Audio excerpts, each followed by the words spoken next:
Hi guys, John from B&P Campers. Just going to do your handover video on your Wellhouse Misano 3. So we start under the bonnet. On the left hand side we've got your washer fluid, which obviously there tops right up to the top. Brake fluid attached to the servo just down the back in the gap down there, which again fluid just there right at the very top as you would expect. Engine oil gets topped up through this little cap just up here with the sort of yellow oil diagram on it. Just go back in like that. And you've got your dipstick for the oil just down here in this little gap. Quite easy to get to. You've got your positive terminal for your engine battery is this one just here. You can see the positive terminal, the wire going down to there. Reason for that is that the engine battery itself sits in the cab rather than under the bonnet in like the older models.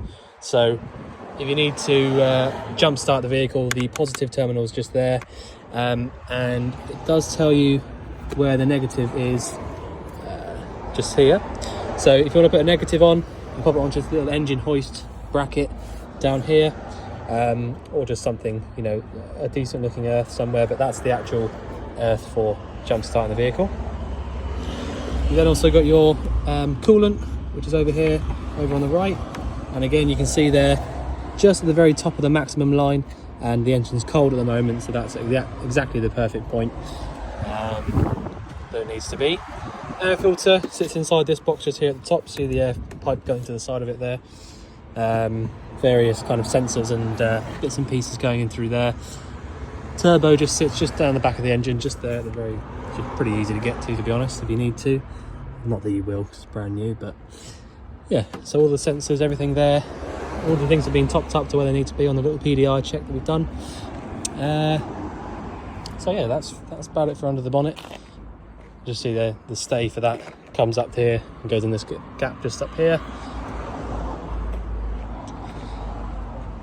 So your fuel filling point is if you open up the driver's door, passenger door, sorry. It's this one just inside here, and you can actually just fill it straight up through this hole on these newer ones. You don't actually have to take this off at all.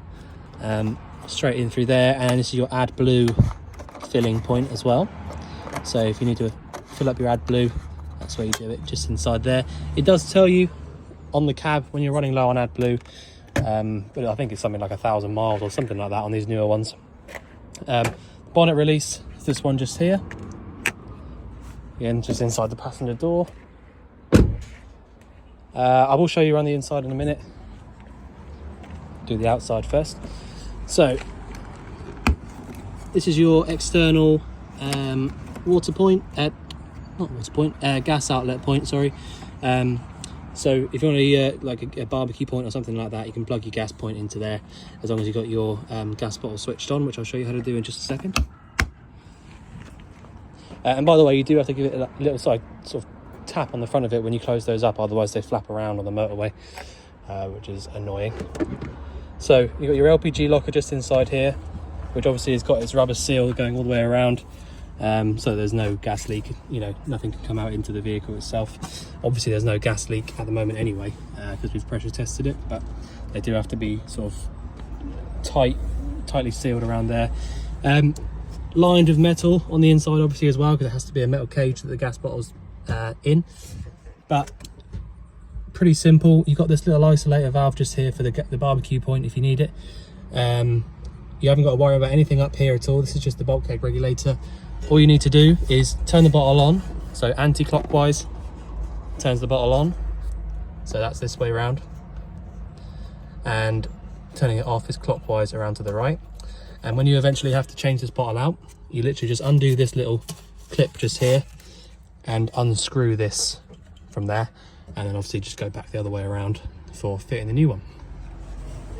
So I'll leave that on for a minute.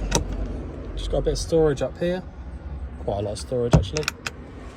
These two lights at the very back of the van, they switch on via their own little switches, so they won't come on straight away as soon as you turn the light switches on, but you can do them if you want to separately. Hookup point, so that's that one there. So if you wanted to hook your van up so you got access to your 240 volt sockets and your charger and things like that, you can do that just from there. And if it's anything like the others. There you go. So your freshwater inlet is this one just here. So if you want to fill up your freshwater tank, you do that just from there. Push that in and round to the right. And then there should be, there you go. So if you wanted to drain out your wastewater, you do so from this little grey tab just here. So if I just show you, go all the way around like that. There we go. That's your wastewater. And then if you want to drain out your fresh water, you've got exactly the same here at the front, but it's a blue one rather than a grey. So blue is freshwater drain, grey is wastewater drain. Right, so I've shown you the outside and I've shown you how to turn your gas on. So if we move on to the inside now, again, all pretty straightforward, to be honest with you. It's nothing sort of crazy technical or anything like that, but it's all really nice and straightforward and easy to use. So we'll start with the control panel, which is quite extensive really, but you can sort of work a lot of this out for yourself, but I will run you through the basics of it. So you've got the main on and off switch just up there on the top left, and then your lights on and off switches are these ones just here. So this is the main inside lights switch. The next one below that is possibly for an awning light if it has one, but it might not have one. And the one below that is your lights just down here.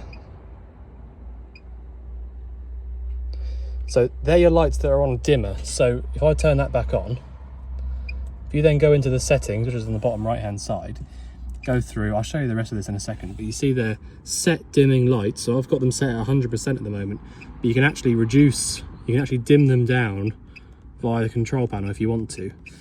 I'll leave them on 100 for now, because I'd imagine that you'd probably want it to be left there anyway. There you go. But that's that. So carry on through so we get back to the beginning again. Press the home button.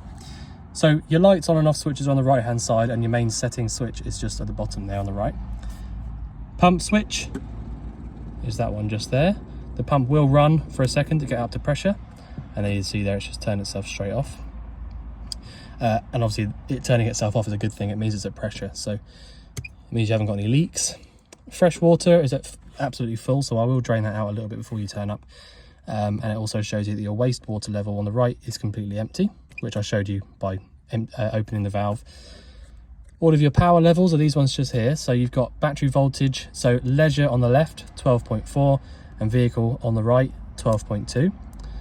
Active battery current, so that's the things that I'm using at the moment. So I've got your fridge on 12 volt at the moment, lights and things like that. So if I turned all of that off, so if I turn the fridge off there, it will eventually go down a little bit. We've also got mains current over here, so the mains isn't plugged in at the moment, so that's why it's not showing anything. And you've also got to the right of that solar current, so you've got literally, look at that, 23 amps running down into the battery.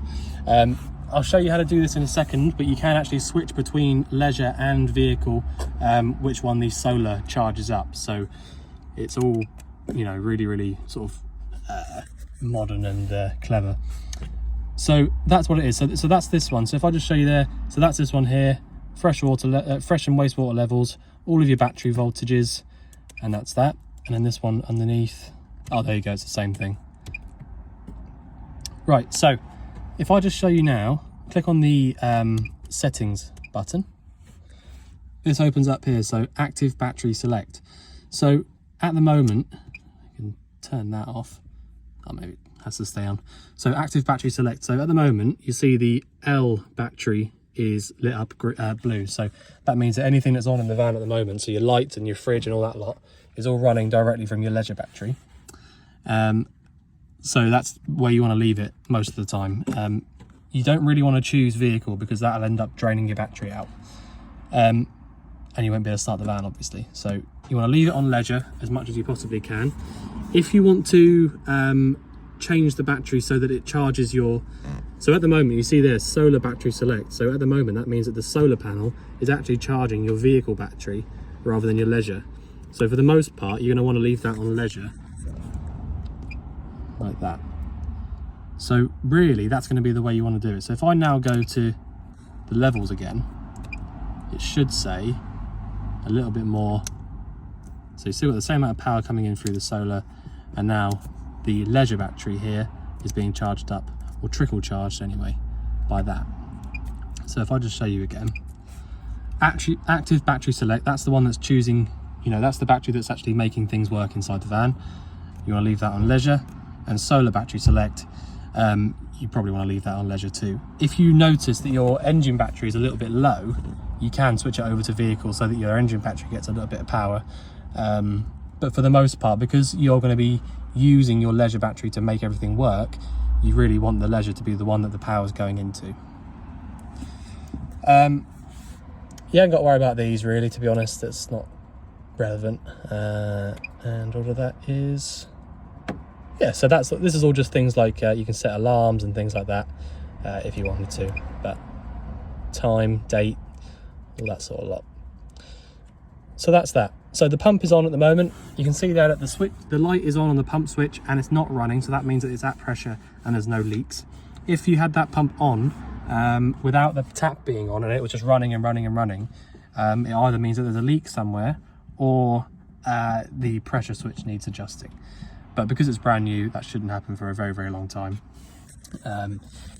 These switches on the right hand side here, these two here are just for lights, but this one here with a little yellow button, yellow light, sorry, is for your fridge. So I've got that on at the moment. So as long as you've got that switch on there, you'll be able to come down to your fridge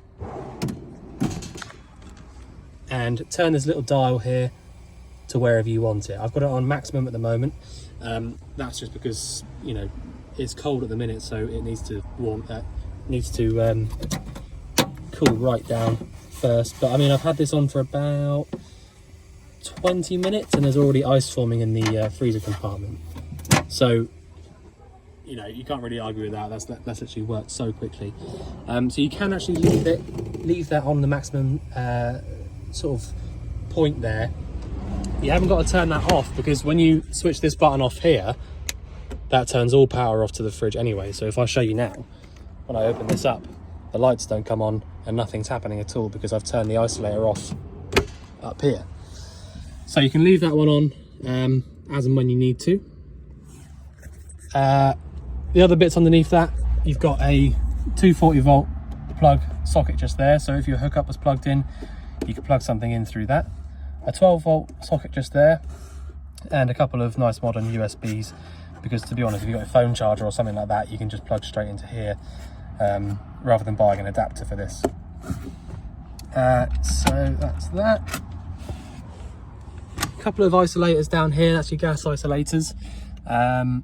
So you see you've got a little diagram there telling you how they work. If you wanted to isolate something from the gas specifically, you can do it from there by turning it 90 degrees.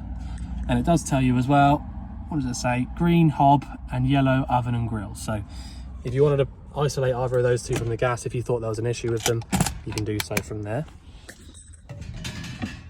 The grill itself, I will get onto the heating part of it, by the way. I'll just show you these bits first. The grill itself couldn't really be any easier. You've got a piezo igniter, so that literally sends a spark across from there when you press the button in. Obviously the door needs to be open when you use it, but if I just show you a little trick, you have got this little bit that comes out.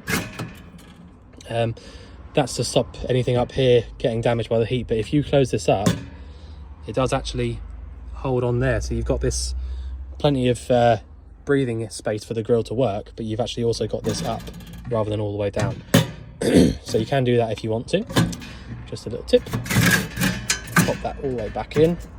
But so, yeah, basically just to light it up, you just push in and round to the left to allow the gas through whilst pressing down on that piezo igniter, and then the burner there will light up. Same kind of thing with the hobs at the top, apart from you've got an automatic ignition, or electric ignition, sorry, on these. So literally just choose which one you want to light up, push in and round, whichever one you want to use, whilst pushing down on this igniter button, and then they'll light up. The only thing I need to tell you on this, just, you know, it's the same as any household cooker. I don't need to show you how they actually work because it's so simple. But all I do need to tell you is that you absolutely cannot put this lid down straight after using it. Because what happens is, and what I've actually seen happen a few times, is you've got cool air coming on the top of this glass and boiling hot air coming up from underneath from these burners that have just been turned off. and then what they do is they just shatter. So they don't crack, they shatter, trust me. They don't if they go, they really go. So make sure that you leave this up for a little while after you've turned these off. Especially don't put it down when you've actually still got it lit, which is what that diagram there is showing you. But I just wanted to say it's just as bad if you put the lid down just after turning this off. It will shatter. So make sure that you leave it upright for a little minute after you've turned it off so that it cools down. The sink, because it's only cold water, there's no hot water in the van. It's literally as simple as just pull the lever, the water will come through the tap. A little bit of air in the system there, but that's pretty quickly gone, and that's it. That is literally as simple as it gets. Switch it off and then the pump will turn itself off straight away. There you go. So basically, pump switch on the control panel, draws water through from your freshwater tank, and then anything that goes down this hole goes down to your wastewater tank. Once you've finished with the van for the weekend, or however long you've gone away for, it is always a good idea to drain out your wastewater tank, because they do get really full of sort of, if you leave it full of wastewater, they do clog up, and you know the smell is unbelievable when you eventually let them go, you know, after a few weeks or months or whatever. So make sure that you drain them out as often as you can. So I've shown you the fridge and the grill. Toilet in this only little compartment just down there. Obviously that's brand new as well, so you really need to see how that works. There's probably some paperwork with it as well. The actual bed itself, I've got, actually let me just shut that gas locker a second. So the bed itself, I'll shut this up properly in a minute, but the bed itself is on these 2 sets of runners, well actually 4 sets of runners even. It's so easy how it actually works. But if I just show you, I'll just push the bed back so I can show you how to use this, what's in this cupboard, sorry. Probably the most important sort of locker in the van. They've sort of quite kindly put everything really nice and neatly in this one cupboard, so you haven't got to worry about you know, wasted storage and things like that. Everything is in here. So when you plug a hookup into the van, this is your battery charger. So hookup goes in, this starts charging up your battery. If nothing's working when you plug a hookup cable into the van, have a little look in this bit here. So that's your RCD and a few MCBs as well. So basically the MCBs will be one will be for your charger, one will be for the sockets and things like that. But if you plug a hookup into the van and nothing's working, so your plug socket up there isn't working, charger isn't charging the battery up, have a little look in here and make sure they're all in the upright position. You've also got over here is all of your fuses. So if you wanted to sort of double check that, you can do that from in there. It's all pretty straightforward, to be honest. It's literally just a case of, you know, this is more so for us really. If you ever got any issues with anything, we know everything's just inside here and it's all really straightforward. Not that we've had any problems come through from any other customers on these vans, but it's just there if you need it. Your water pump is just down there behind there. You can see it's a nice big whale water pump. So that's pretty much the top of the range on the pumps. A couple of little fuses down here. Those fuses there will be for your split charger. So when you start the engine up and start driving it, as well as charging up your engine battery from the alternator, it also charges up your leisure battery as well. So that's what's called a split charger. And underneath here, all of this stuff down here, you haven't got to worry about it at all. You don't have to touch anything on it. But this is your fridge sort of working gear, if you like. So when I turn this button on, it's all of this down here that's actually doing some work. So if you probably can't hear it on the video, but you can actually hear it all working. So basically all the stuff that actually does, you know, works is all down here, and that sends all the coolant over to the fridge, which is just over here. All right, and that's why they've got this little vented cover here, just so that any heat that does get produced from there can sort of, like, you know, come out of this cupboard. So that's that cupboard there. It's probably the most important cupboard as to you know, bits and pieces that we need to have a little look at if anything was to go wrong. But because it's all so neatly, tightly fitted in there and sort of nicely kind of, nothing's kind of, it all looks quite tight, but it's actually all really nice and neatly put together. So, you know, we don't tend to get any issues with any of that anyway. Right, so yeah, so the bed, the beauty of these beds is that you can put this anywhere you like. Anywhere on this runner that has one of these little gaps, you can move the bed to wherever you want it and push those little levers down. I'm sure you've probably been shown already, but if I just pull the bed towards us a little bit to a sort of better point, it depends where exactly it is, but there you go, that's it going down. Same for the other side. That's the bed locked up. That is literally all you have to do. If you want to get that to come out, sometimes all you need to do is pull on this basically, and this will release up, but sometimes you need to push down on it a little bit first.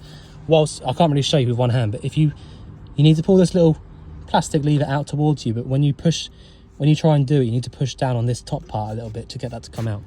But when you do that, when you've got two hands there and you actually try it, it's so easy. Push down and pull on this and it'll just pop up. You do need to go over both layers, but because this is kind of like I'm sure it's like a boat kind of design, a boat bed kind of design, so it's so unbelievably strong, you will not be able to get that to move. Once those are locked down like that, it is not going anywhere. And obviously you got the option of having the 3 seat belts there, which is obviously amazing as well, because it means you can have 5 passengers rather than 4, like any other usual kind of rock and roll bed layout. So I'll turn the fridge off again because I don't need to actually use it, I'm just wasting power. So the heating is Webasto, and that's diesel fed.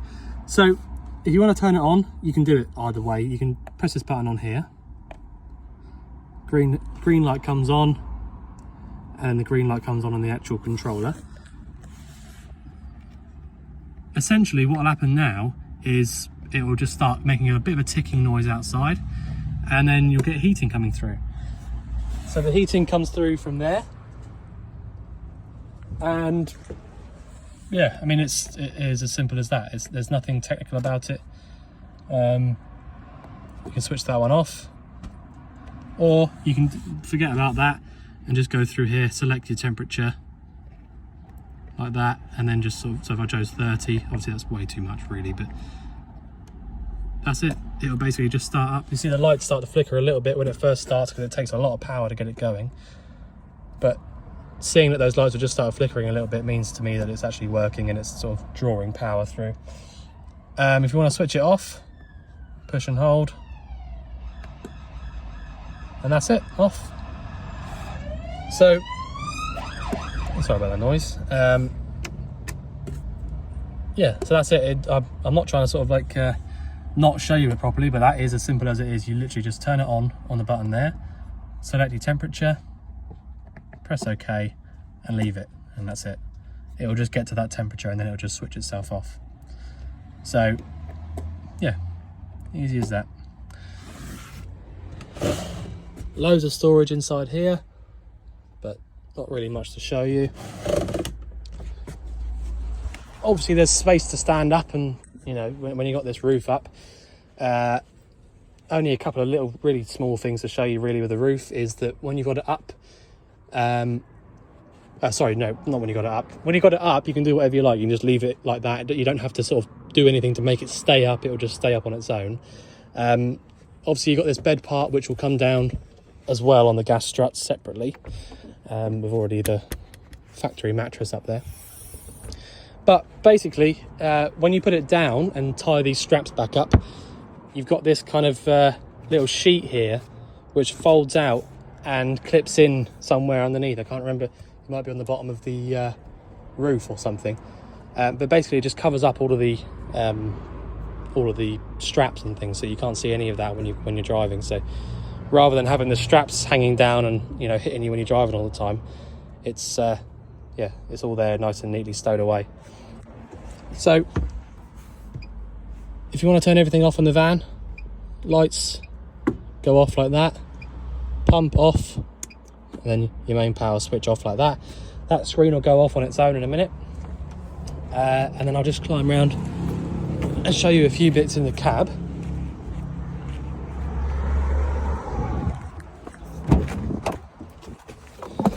So your leisure battery sits underneath the passenger seat just there, and I'm pretty certain that the engine battery probably sits under this driver's seat, but don't hold me to that because I don't actually know. But the slightly older cabs on these Fords always sit under the driver's seat, so I'd imagine it's probably there.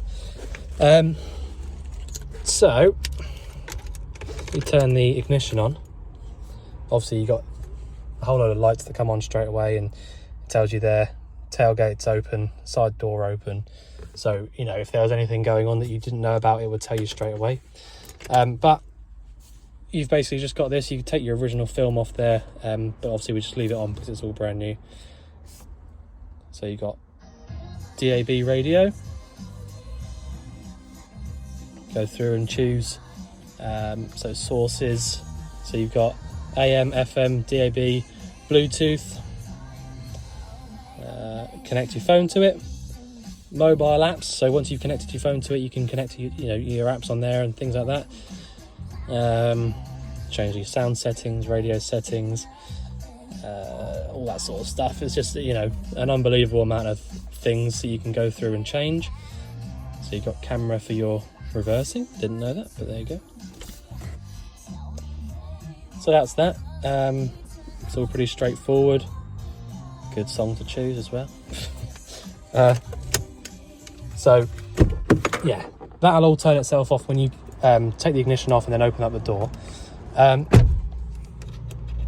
Obviously there's an unbelievable amount of buttons and things inside this cab because the spec is just like, we pretty much tried to do the best spec as possible, I think. So 6-speed manual gearbox, reverse is over and up to the top left, lifting up on this little tab at the bottom to get there.